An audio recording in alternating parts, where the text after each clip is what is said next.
You lose Dylan, and now you're down two big ball handlers with him and Fox. What was the challenge like there, and how do you think you guys?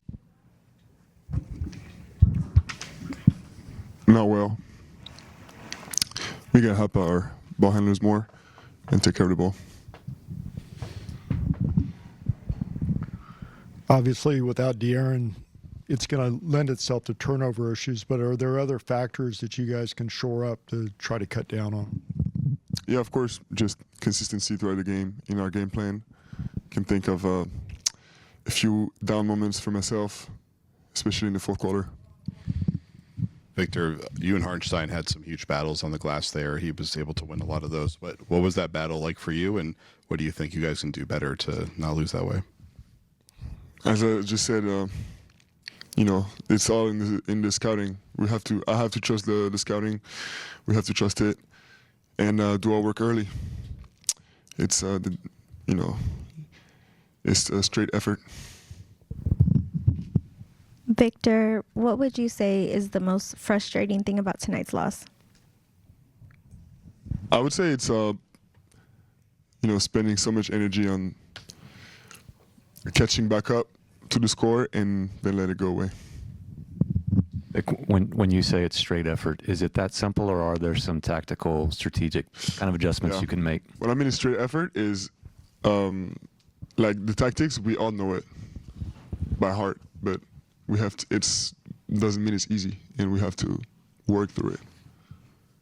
Like, what did you think of Steph's performance tonight and the way that he played through physicality? I mean, his competitiveness is unmatched, you know, and we definitely need that. He gets us out of a lot of tough situations. De'Aaron's the one that is kind of the guy that controls the offense and settles you guys down a lot of the time. Yeah. When you don't have him, when you don't have Dylan, what do you try to do to keep things organized, controlled, and settled down? We didn't do a great job at it today, but we need some poise for sure. Taking care of the ball, helping the main ball handlers, and being aggressive just like we were in the third quarter. Victor, when it comes to guarding Shea, obviously you guys did a really good job of that in game one, and he had more points tonight. Is there any kind of balance there between wanting to keep his numbers down and understanding that he's a good player, he's going to make shots regardless of what you guys are doing? Yeah, he makes shots, but nothing that he hasn't made all season. So we worked on it, and we just didn't apply as much.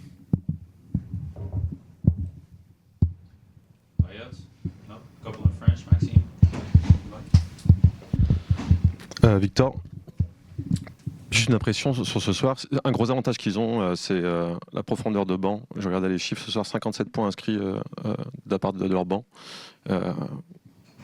Comment faire face à ce moment où ils prennent feu comme ça, où ils sont capables d'avoir toujours un mec en plus capable de marquer? Whatever update you got on Dylan, what happened to him, and why he could not return to the game?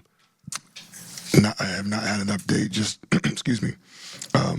Just know he went out when he took an awkward landing. I guess I don't even know if he fell, but that awkward landing, and I just heard he wasn't coming back. I haven't got an update yet. It seems pretty obvious, but down Fox, then Harper's out. What kind of pressure does that put on the rest of your backcourt in a game like this? A ton. Obviously this team is as good as anybody at turning you over. So when you're down some of your primary creators and initiators, it causes a little bit of an extra strain, whether that's who to play, what to run, et cetera, and we'll just have to be sharper in that area because it's tough, fully loaded against these guys. So we obviously 27 points off turnovers is not a winning formula.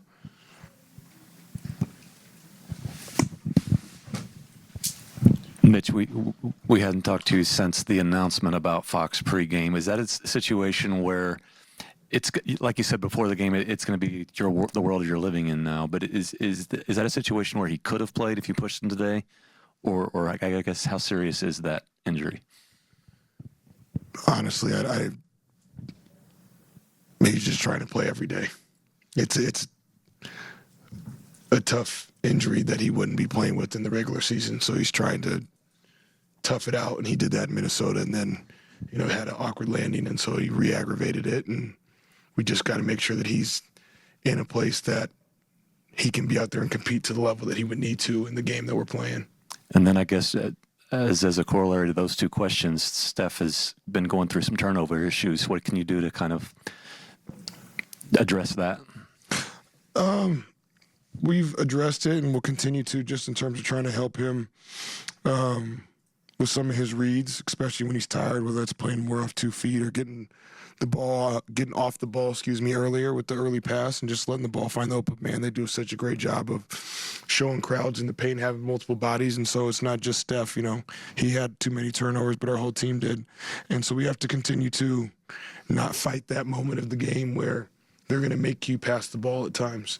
And when you have those situations, you got to be able to connect with your teammate, because if you do, you go from playing in the crowd to then more than likely getting one of your teammates the basketball with an advantageous opportunity in terms of closeouts or catch shot threes. Even with the turnovers for Steph tonight, what did you think of his performance and the way he was able to play through the circumstances and the physicality that the Thunder played with tonight? Yeah, he's a warrior. He's out there giving it all he's got. I think that when he doesn't pass the ball earlier, he misses a teammate. It's out of him being competitive and trying to make a play and be aggressive, and there's a lot of things going on. And he's shown that, in the 2 years that he's been with us. He's a hell of a passer and a hell of a creator, and we got to continue to help him as he's asked to guard on one end and then create that much, especially without Fox and then Harper. That's quite an output energy-wise, and so it's something that he'll be better at, and we'll be better for him to try to help him where we don't have to put maybe that much strain on him. Mitch, you got guys on both sides already banged up, going down, leaving the floor. How much of this, after 2 games, do you feel like is going to be a war of attrition, just with the two teams, the way they play, and just how tight everything seems to be? Yeah, it feels like that's always at this time of the season in every sport, right? You have to get to the end to give yourself a chance. And I think, again, that's why we have to continue to trust our depth, and guys have to step up, and when their name's called, answer the bell and be able to give us some quality minutes. And then as you do get tired and the physicality heightens and the intensity is ever so present, you got to execute. And so there's something there where there's a mental, a physical, and an emotional challenge, I guess you could say. And you have to be able to do that in the micro every possession, and then in the macro in terms of the totality of how you have a disposition and work a game for 48 minutes. On that note, Coach, what did you see from Jordan tonight, the way that he was kind of thrown into the fire? You mentioned just giving good minutes and spurts wherever he can. Yeah, Jordan's done that for us all year. He's done a great job of being ready when his name's called. Very smart basketball player, knows how to execute and give us toughness, and he was great for us tonight. Jordan's going to bring you in just a second. Thank you.